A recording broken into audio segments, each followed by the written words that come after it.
அனைவருக்கும் இனிய விநாயகர் சதுர்த்தி நல்வாழ்த்துக்கள். நாம் மற்ற எந்த தெய்வங்களையும் வீட்டில் வழிபட்டுட்டு அதுக்கப்புறம் அவங்கள ஆறு குளங்களில் கொண்டு கரைக்கிறது கிடையாது. களிமண்ணால் செய்யப்பட்ட சுடாத விநாயகரை வீட்டில் வழிபட்டு பின்பு ஆறு குளங்களில் கொண்டு நாம் கரைக்கிறோம். இதற்கு முதன்மையான ஒரு காரணம் என்னவென்றால், இயற்கையான மண்ணிலிருந்து உருவாக்கப்பட்ட விநாயகர் மீண்டும் இயற்கையை சென்றடைகிறார். அதுவே நாமும் இயற்கையிலேயே இருந்து கிடைத்தது மீண்டும் இயற்கையிலேயே சென்றடைகிறது அப்படிங்கிற ஒரு தத்துவத்தை நமக்கு விளக்குவதற்காகத்தான் இப்படி செய்கிறோம்.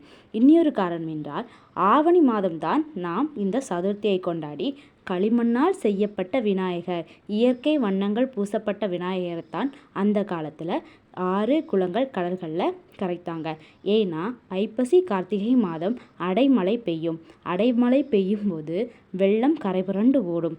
அப்போது மண்ணரிப்பு ஏற்பட்டு மண்வளம் கெட்டு போகாமல் இருப்பதற்காக, மண் வளத்தை பெருக்குவதற்காக அந்த காலங்களில் செய்யப்பட்ட ஒரு வழிபாட்டு முறைதான் இந்த சதுர்த்தி, விநாயகர் சதுர்த்தி பிள்ளையாரை கொண்டு கரைக்கிறது. இதுதான் இன்னைக்கு உங்ககிட்ட சொல்ல வந்தது.